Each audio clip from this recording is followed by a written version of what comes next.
Salut à tous, c'est Fak, j'espère que vous allez bien et aujourd'hui on se retrouve pour parler du plus mauvais club de Bundesliga de cette saison et cela de très loin. Aujourd'hui on va parler du VfL Bochum. Alors oui, honte à moi, vous voyez je n'ai pas de maillot de Bochum, c'est triste. Et en soi, c'est une écharpe du Lech Poznan qui est un club polonais. Et en même temps, vu comme joue Bochum cette année, est-ce qu'on pourrait pas les comparer à un club polonais ? Et encore, je suis sûr que Bochum ne serait pas capable de taper n'importe quel club en Pologne actuellement parce que ça joue extrêmement mal. Mais bon, au moins les couleurs correspondent, c'est déjà ça. Et donc pour continuer, pour faire le tour de nos clubs de Bundesliga cette saison, on va quand même parler du pire start de l'histoire de la Bundesliga. Le VfL Bochum, c'est 13 matchs cette saison, c'est 11 défaites et c'est 2 matchs nuls. 2 petits points en 13 matchs. On n'a pas fait pire dans l'histoire. Et pourtant, des saisons nulles, il y en a eu dans l'histoire. Je rappelle qu'après 4 journées de Bundesliga, on s'était posé les questions avec les conclusions hâtives. Est-ce que soit Holstein Kiel, St. Pauli ou Bochum allaient faire une des 3 pires saisons de l'histoire ? Bochum, ils sont bien partis pour. Alors oui, chercher le Tasmania Berlin, ça va être très compliqué. C'est les gars en 65, ils ont fait une saison complète avec 10 points seulement en fin de saison. J'espère que Bochum arrivera quand même à choper 10 points, surtout qu'à cette époque-là, une victoire équivalait à 2 points seulement.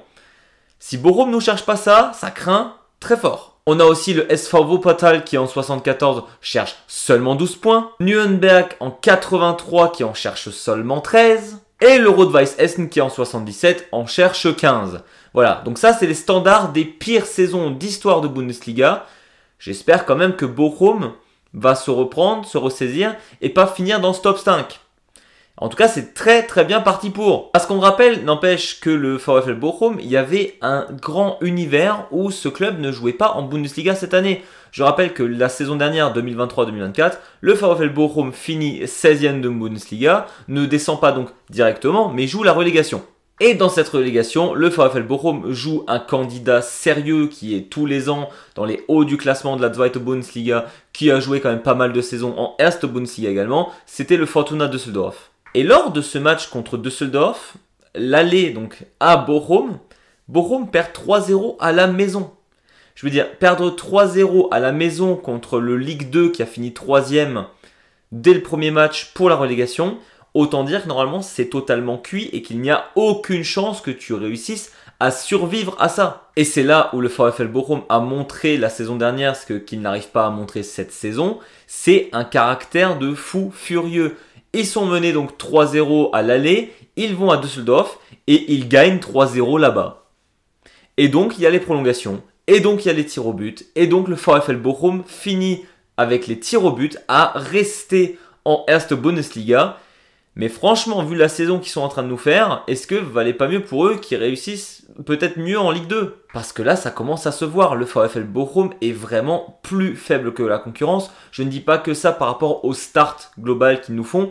Sur le terrain, il y a vraiment un niveau d'écart entre ce que nous montre Bochum et ce que nous montrent les autres clubs de Bundesliga. Et j'ai même envie d'aller un peu plus loin. Ce que nous montre Bochum cette année, c'est plus faible que beaucoup de clubs de Zweite Bundesliga. Et là, on va essayer de voir qu'est-ce qui s'est passé en fait. Bon, premièrement, on a le coach qui a totalement changé en début de saison. Le VfL Bochum a décidé de chercher Peter Zeidler qui n'avait encore jamais coaché en Bundesliga malgré qu'il ait déjà été assistant coach. Il n'avait jamais coaché une équipe 1 en Bundesliga. Et malheureusement pour lui, ça n'a pas été concluant du tout. Son projet, ce qu'il voulait amener sur le terrain, n'a absolument pas été suivi par ses joueurs.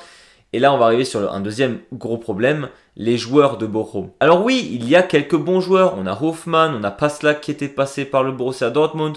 On a aussi Sissoko qui était le milieu du Strasbourg encore l'année dernière. Voilà, on a encore quelques très bons joueurs de foot dans ce club.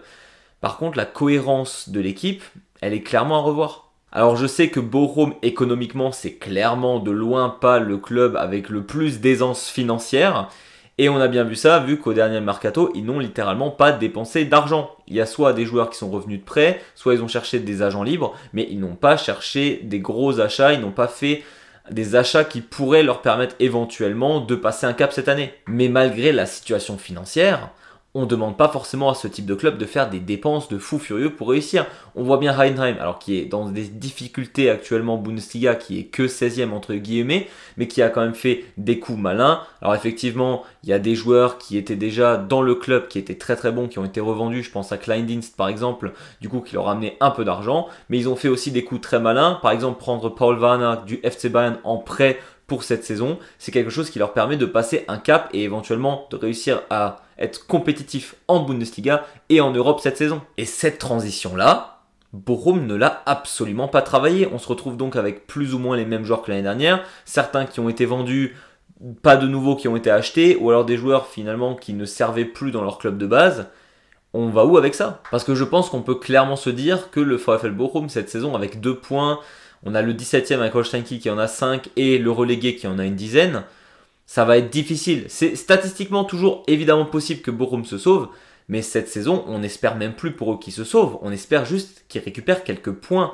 Et donc, même si Bochum descend en Ligue 2 l'année prochaine, il va falloir une vraie transition et une vraie cohérence de groupe. Et là, ça n'existe pas. Parce qu'actuellement, après 13 matchs, avoir marqué 10 buts, donc le total le plus faible de buts marqués, et s'en prendre 34, qui est le total de plus de buts pris, ce n'est pas possible. Tu ne peux pas créer une cohésion, une cohérence d'équipe, en sachant que tu es la pire attaque et la pire défense de la ligue. Et donc après Peter Zeidler, l'entraîneur qui a été remercié après une dizaine de matchs, Markus Feldhoff qui avait repris la relève en intérim, qui n'a pas réussi à faire quoi que ce soit, Bochum a fait un move que je trouve plutôt intelligent. Ils sont allés chercher un coach d'expérience, ils sont allés chercher Dieter Hecking. Alors pour ceux qui ne le connaissent pas, Dieter Hecking c'est quand même un entraîneur qui a maintenant de la bouteille en Bundesliga, qui a commencé milieu des années 2000 avec Hannover, qui avait sauvé ce club de Hannover de la relégation, qui avait également réussi à rester en Bundesliga avec Nuremberg entre 2009 et 2012. Mais le point culminant de la carrière du Dieter Hecking, et ça d'assez loin je pense,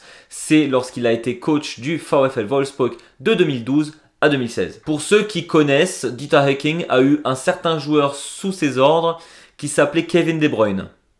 Voilà, ça montre un peu le bonhomme et ce que le bonhomme a réussi à faire avec son équipe. Parce que Wolfsburg, milieu des années 2010, c'était une menace pour tout le monde. Alors évidemment, il n'y avait pas le même type de joueur qu'au Bayern, qu'à Dortmund.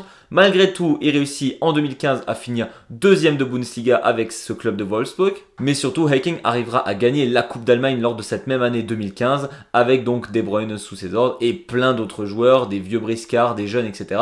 C'était vraiment un foot extrêmement cool à voir. C'était un foot très rapide, très offensif. C'était quelque chose qui était hyper agréable à voir, mais surtout Hecking a une expérience que beaucoup de coachs n'ont pas encore aujourd'hui. Bon, après Wolfsburg en 2016, il a été au Borussia Mönchengladbach.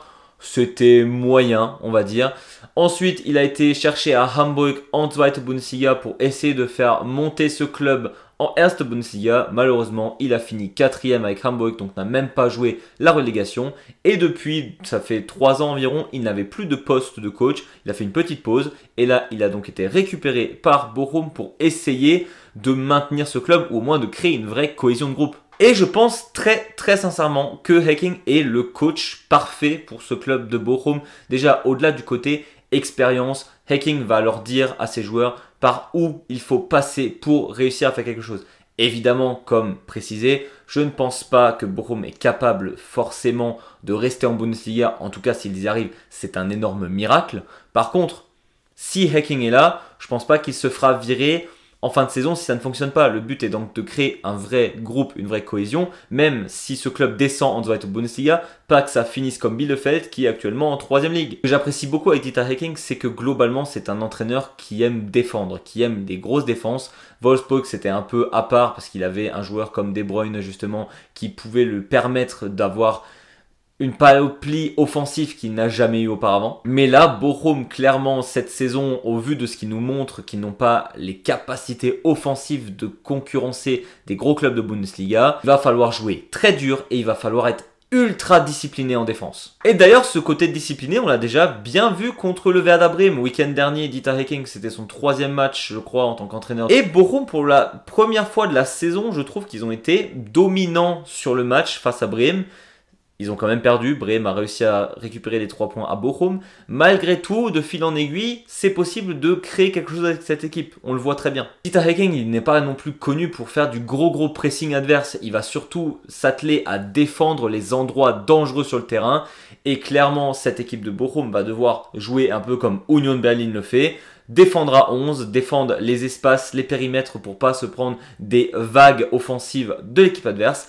Et essayer de contre-attaquer au mieux possible. Parce que oui, quand tu joues défensivement, évidemment que Dieter Hecking va les faire travailler la contre-attaque et va travailler à fond les transitions offensives.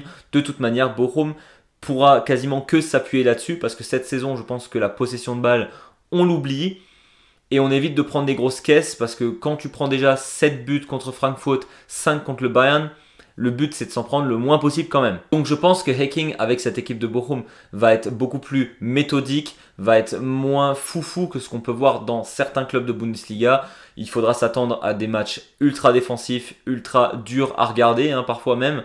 Mais bon, à un moment donné, ce club, ils ont besoin de ça pour s'en sortir un minimum. Donc pour conclure, je pense que Bochum, c'est un peu fini cette saison. Sincèrement, s'ils réussissent, c'est juste incroyable. Par contre, j'espère sincèrement que la direction va aussi aider Hecking et donc faire des transferts éventuels cet hiver pour avoir un peu plus de matière, de choses à créer pour ce groupe. Et surtout, vu l'impasse dans laquelle se trouve ce club, j'espère que le club va pas commencer à virer Hecking après 10 matchs si ça ne fonctionne pas. Il va falloir laisser du temps à l'entraîneur, laisser du temps au groupe à se construire, parce que là, ils y sont absolument plus du tout. J'espère tout de même qu'à la fin de saison, Bochum nous a pas fait la pire saison de l'histoire de Bundesliga. Surtout dans l'ère moderne, ça serait assez violent de se dire que un match où tu gagnes 3 points, tu n'as même pas réussi à en avoir une dizaine. Ça serait absolument terrible pour ce club, mais sincèrement, j'y crois. Malgré tout, on se retrouve en Zweite Bundesliga pour Bochum l'année prochaine, malheureusement pour eux. Voilà, c'était tout pour moi. J'espère que cette vidéo vous a plu. On va bientôt continuer à faire le tour de tous ces clubs de Bundesliga. Si cette vidéo vous a plu, évidemment, n'hésitez pas à mettre un petit pouce vers le haut ou à vous abonner si ce n'est pas déjà fait. On se retrouve très vite pour débriefer la Ligue des Champions et d'autres matchs de Bundesliga ou d'autres clubs. Et d'ici là, je vous dis Servus.